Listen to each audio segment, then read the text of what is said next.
for the carry. We do have a somewhat up in quality bias, double Bs, single Bs, and a lot of that is just the uncertainty around the direction of Treasury.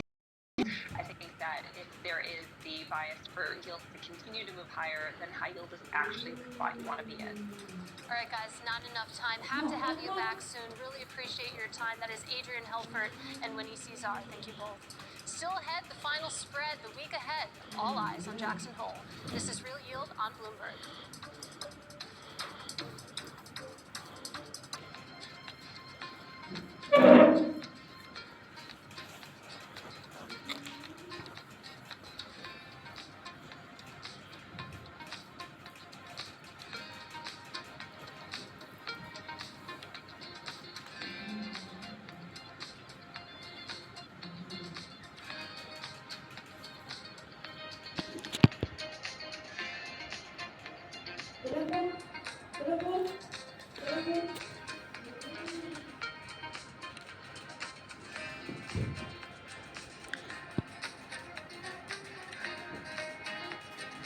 Ada mami guna.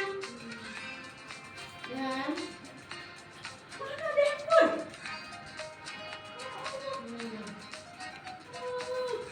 Handphone buang.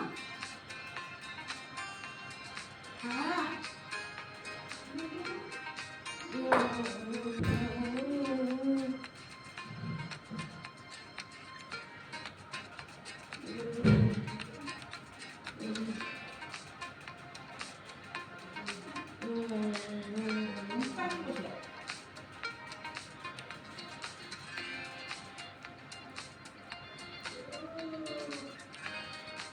Tidur dah. Tidur, kau dah.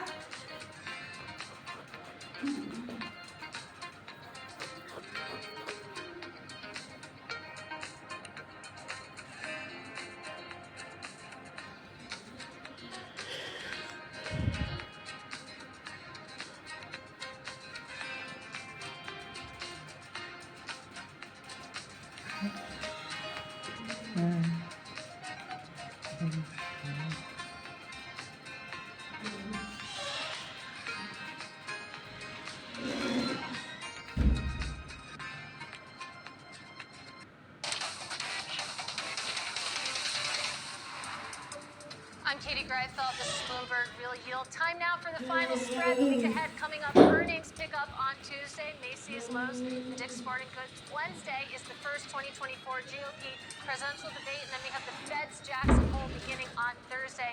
And all eyes will be on that summit, particularly on Powell's speech. But for us, that does it for now. This was Bloomberg Real Yield, and this is Bloomberg.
I'm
John Oliver. Welcome to Bloomberg Markets. And I'm Matt Miller. Let's get a quick check on what's going on in the markets at this hour. Kind of a mixed picture in terms of stocks. We do have the S&P falling about 0.2%, 43.62, the level there. We're seeing the NASDAQ fall further. So tech stocks are really weighing on the indexes today. But the Dow Jones Industrial Average is actually up, just barely, only about 0.02%, but showing some gains. So as I said, a mixed picture. Yields are coming back down. You can see the 10-year here at 4.2448. So it had been up at 4.25, and now we're down about 3 basis points, almost that much, but a pretty high level. In fact, we're up at the kind of levels we haven't seen since last year, and before that, since before the financial crisis.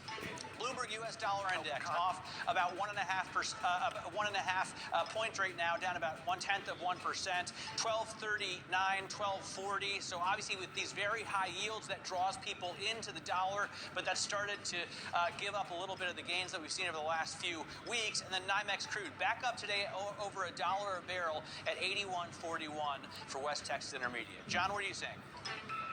Well, certainly you're watching some of those energy stocks trending higher with oil pushing back higher. One of the big themes of the week outside of the macro headlines has been the retail sector. Matt, we've had so many earnings reports, Target, Walmart, etc.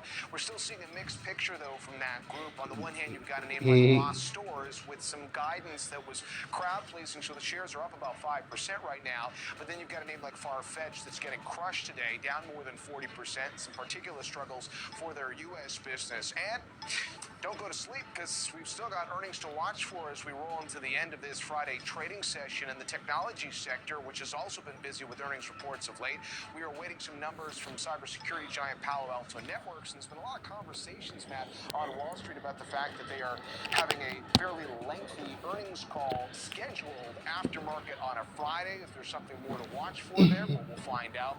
And then, of course, one of the biggest earnings stories of the day has been Deere, where you had some pretty solid numbers in the quarter and even guidance that was above expectations. But there is this general view, Matt, that perhaps the best times are now in the rearview mirror.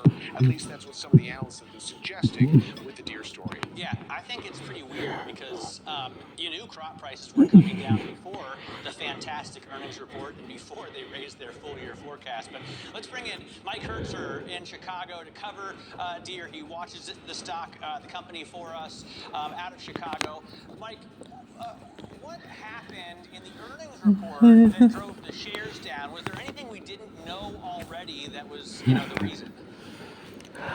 They trimmed some of their guidance a little bit, particularly in South America, looking for flat earlier, and now it's flat to down 5%. So South America harvested some massive soybean and corn crops, and farmers there kind of misplaced some of their marketing and have some less funds to pump into the machinery. So that's kind of a signal that things might get to a little bit weaker once U.S. farmers start to harvest. I was going to ask you a little bit about that, Mike, because I think with most earnings stories during this earnings season, we've asked about the spending power. A lot of times we ask about the consumer spending power, but what do we know about the spending reality for farmers right now when it comes to going out and buying more farm equipment? crop prices are still very strong, and they should have plenty of money in the bank. It's just they're going to be a little bit more conservative going forward. You know, they do like to pay for cash for a lot of stuff, so not so impacted by rising rates, but just a little bit more tentative compared to the boom times in the last, 12 months plus. All right, Mike, thanks so much for joining us. Mike Hertzer there talking to us about what's going on over at Deere. I want to get more on the state of big machinery and manufacturing. Let's bring in CNH CEO Scott Wine. His company has over 180 years experience developing pioneering equipment and services for farmers and builders. They're a big tractor maker as well. Scott, thanks so much for joining us. I want to